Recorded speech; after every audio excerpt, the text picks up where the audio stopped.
Salve, salve, galerinha que gosta de saber o porquê das coisas. Sejam bem-vindos a mais um episódio do É Por Isso. Eu sou o Samuel Leite e se você já se perguntou e se alguma coisa fosse diferente do que ela realmente é, se já buscou explicações e por que as coisas funcionam como são, então meu amiguinho, então minha amiguinha, esse podcast é feito pra você. E no nosso É Por Isso de hoje, ele foi inspirado no IC do primeiro episódio do IC Podcast. Tio Gui, vamos lá, voltar nos arquivos do IC Podcast e tocar esse primeiro episódio. Então, magia da edição pra gente lembrar esse momento histórico, por que não, do IC Podcast. E se você fosse a última pessoa na Terra? Meu Deus. E para explicar por que não somos ou por que não seremos as últimas pessoas da Terra, eu estou aqui com o Roniel Sampaio Silva, que é mestre em educação, professor do Instituto de Educação, Ciência e Tecnologia do Piauí e também é lá do podcast Café com Sociologia. Seja muito bem-vindo aqui, tio Roniel. Oi, tio Samuel, tudo bom? É um prazer estar com vocês aqui, batendo esse bate-papo, tomando esse cafezinho com você e aprendendo juntos com os nossos queridos ouvintes. Boa, eu adorei o nome do teu podcast, porque, olha, se tem uma coisa que de fato que eu gosto é podcast e café. Então é uma ótima conjunção aí, e discutir o ser humano, e discutir a gente, discutir a nossa existência, por que não, né? Para começar então, tio Roniel, eu quero te fazer uma pergunta emblemática. Eu queria que você explicasse para os nossos amiguinhos e para as nossas amiguinhas o que é conceitualmente uma sociedade. Bem, para a gente entender o que é uma sociedade, a gente precisa entender que para a gente viver é preciso que a gente esteja condicionado a um conjunto de regras, senão a gente não consegue viver direito. A gente precisa ter hora para escovar o dente, hora para tomar café, hora para almoçar. A gente precisa seguir uma rotina, certos procedimentos. E quando a gente se junta com outras pessoas iguais a nós, quanto maior o número de pessoas, mais essas regras precisam bem ser acordadas, precisam ser bem definidas. Então, assim, para a gente entender sociedade, a palavra-chave é regra. Quanto mais pessoas vivem num determinado espaço, mais regras a gente tem que estabelecer. Então, assim, basicamente o que é uma sociedade? É um agrupamento de pessoas que vivem a partir de regras. E essas regras vão servir para que essas pessoas vivam harmonicamente. E aí essas regras elas vão criando certos padrões. Então,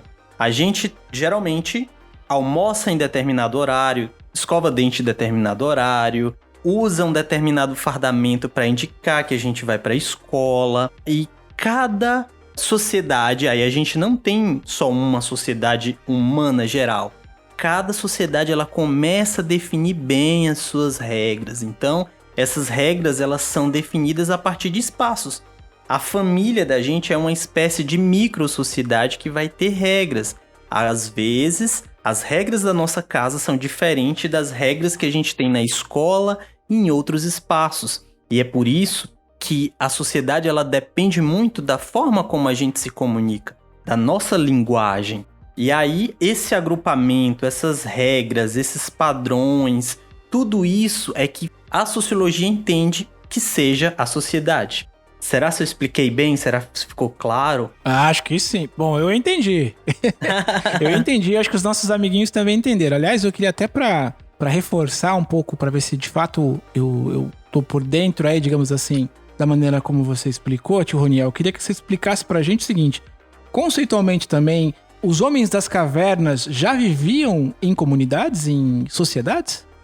Bem, aí a gente tem dois conceitos que é importante a gente definir. É o conceito de sociedade e o conceito de comunidade.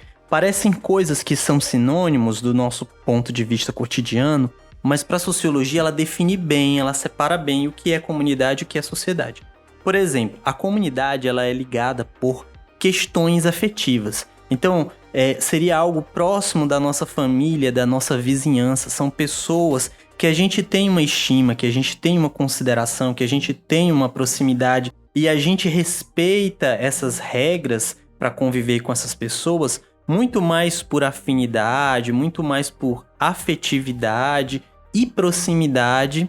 Isso são comunidades, né? A sua família, a sua vizinhança, as pessoas que são próximas a você. Já a sociedade, ela é uma coisa mais ampla, mais geral. Então, eu estou dentro de uma sociedade e eu preciso seguir essas regras que já são mais racionais, que já são mais frias. Olha, eu vou tirar a minha carteira de motorista, eu vou num lugar, eu mal conheço aquela pessoa, mas eu sigo regras formais. Eu chego lá, tio, eu preciso tirar essa carteira. E o tio que trabalha lá no Detran vai dizer o seguinte: você vai ter que trazer essa foto assim, assim, assado. Ele não tem uma relação afetiva comigo, ali são relações mais racionais, mais formais. Portanto, a comunidade são relações mais afetivas, mais próximas, mais informais, e a sociedade são relações mais racionais, formais. Se você for reparar, para vocês terem uma noção melhor, a nossa casa, a nossa família, a gente tem mais relações afetivas e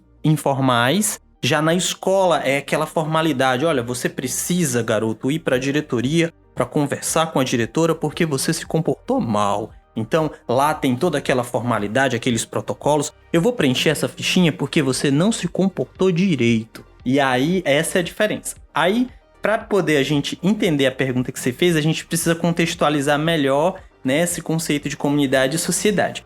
Os agrupamentos humanos, eles começam muito mais como formas de comunidade, porque são grupos pequenos de pessoas, né?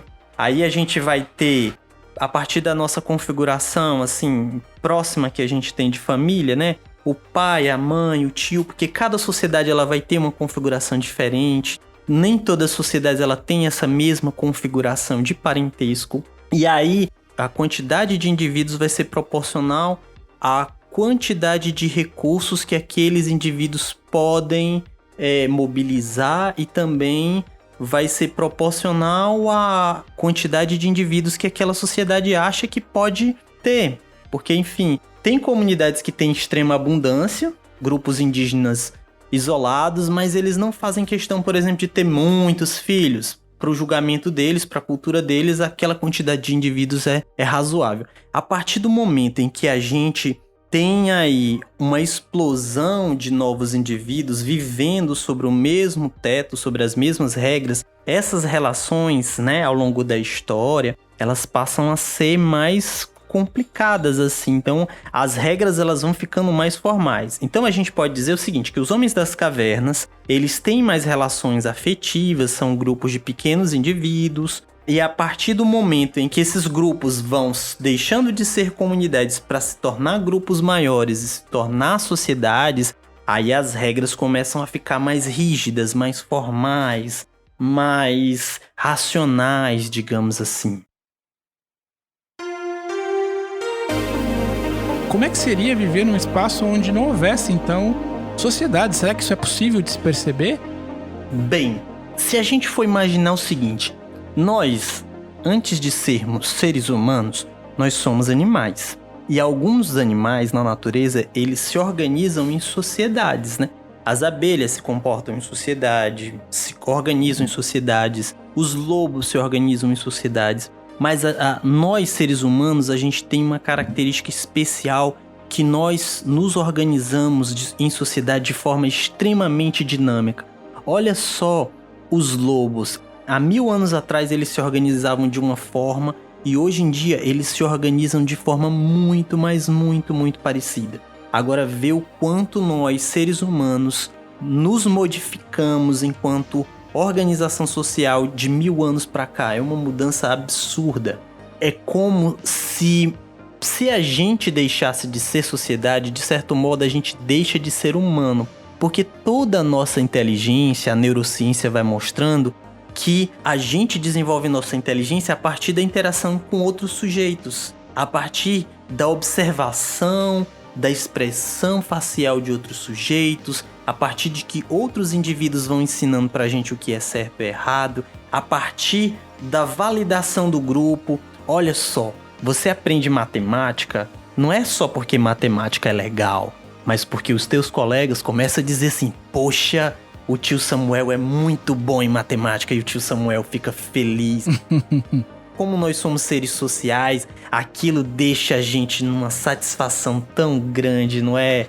E aí a gente vai se esforçar para aprender mais matemática, porque afinal o meu grupo me reconhece como grande matemático. Então a nossa inteligência, eu como sociólogo, não consigo vislumbrar a gente ser um ser humano sem sociedade. Por quê? Aí só se a gente regredisse para um estágio muito primitivo de comunidade com pouquíssimos indivíduos. E aí a gente ia ter meras relações afetivas numa situação absolutamente apocalíptica em que sobrasse pouquíssimos de nós para contar a história.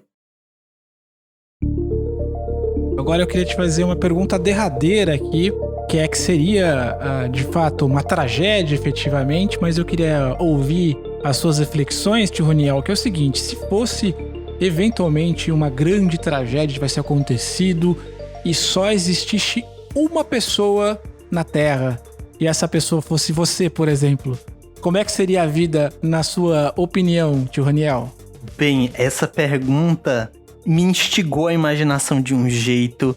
Olha, eu queria que vocês pensassem comigo, antes de eu responder o que eu acho, pensasse com vocês aí. O que vocês imaginam que seria o papel do último ser humano na Terra? Imagina aí. E aí, se vocês se encorajarem um pouco mais, coloca aí nos comentários o que vocês acharam, assim, do que seria, na visão de vocês, o papel do último ser humano da Terra. O que você acha, tio Samuel, desse pedido? É difícil, hein? Eu acho que de alguma forma eu tentaria reunir o máximo de histórias, questões, de formas de contar para eventuais outras formas de vida que nos sucedesse como é que foi a nossa passagem pelo planeta. Então, sei lá, tentaria reunir, sei lá, numa caixinha, num espaço, tentaria colocar coisas ali dentro desse espaço que pudessem de alguma forma contar para essas próximas gerações ou essas próximas formas de vida que eventualmente sejam inteligentes, quem foram os seres humanos e o que a gente errou a ponto de só restar um único ser na face da Terra para que eles não cometam, digamos, o mesmo erro. Acho que seria essa a minha missão. Além de chorar muito, né? Ficar muito triste. Olha, tio Samuel, quando você falou assim, olha, reunir, por um momento eu pensei que você ia dizer que ia reunir as esferas do dragão para ressuscitar todo mundo. Também, é uma alternativa. Esse jargão de reunir as esferas do dragão para ressuscitar as pessoas é de um desenho animado que eu e o tio Samuel, a gente assistíamos muito, que é o Dragon Ball. Então, se a gente for parar para pensar, tio Samuel, sobre essa questão, todos nós, de certo modo, nós somos náufragos. Sabe por quê? Porque, olha bem, vamos parar para pensar. Nós estamos num pedaço de pedra flutuando no universo cósmico e até então a gente não tem notícia de que exista uma outra civilização, nenhuma civilização quis se comunicar com a gente ou não conseguiu se comunicar com a gente, ou a gente não conseguiu entender a comunicação dessa outra civilização. Então nós somos náufragos, pensando assim. E o que nos acalenta nesse naufrágio existencial? O fato de nós termos uns aos outros, o fato da gente ter a nossa mãe, o nosso pai, os nossos coleguinhas, os nossos amigos para brincar. Então a gente tem outras coisas. Mas se porventura a gente estivesse sozinho no mundo, talvez o que a gente pudesse fazer é encontrar alguma forma de perpetuar a espécie, porque a gente, enquanto animal, a gente tem uma característica de querer perpetuar a nossa espécie, né? Pelo menos a grande maioria de nós. E aí, numa situação extrema de extinção, a gente teria alguma forma de procurar tudo que é pesquisa científica, tudo que é método e tentar passar adiante e transformar no nosso projeto pessoal de vida uma forma de replicar a nossa existência.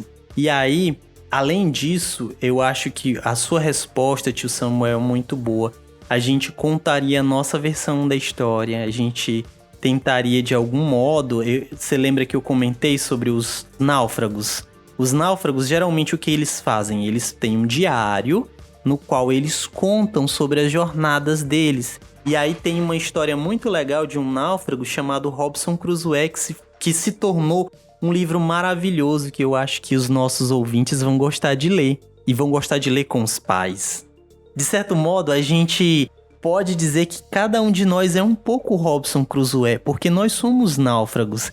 E a gente precisa contar a nossa história até pra gente afirmar quem nós somos. A espécie humana, como eu falei, ela é altamente social, ela precisa ter uma representação de si para que ela interaja com outros seres. Então, assim, eu acredito que a sua resposta é muito boa e eu acho que a pessoa, o último ser humano da Terra, ficaria encarregado de deixar um belíssimo diário, talvez uma história chamada As Últimas Aventuras de Robinson Crusoe. Eu acho que esse seria o título do diário.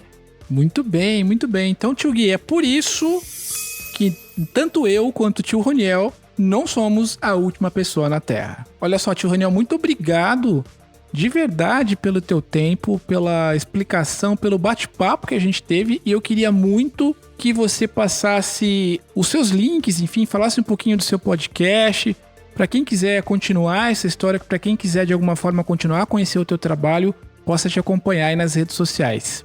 Bem, tio Samuel, eu e o Cristiano Bodá, nós temos um blog chamado Café com Sociologia. Esse blog já tem mais de 10 anos de estrada. A gente tem um podcast também chamado Café com Sociologia. A gente tem um canal no YouTube chamado Café com Sociologia. E a gente está nas redes sociais. A gente tem aí o Instagram Café com Sociologia, @Café com Sociologia.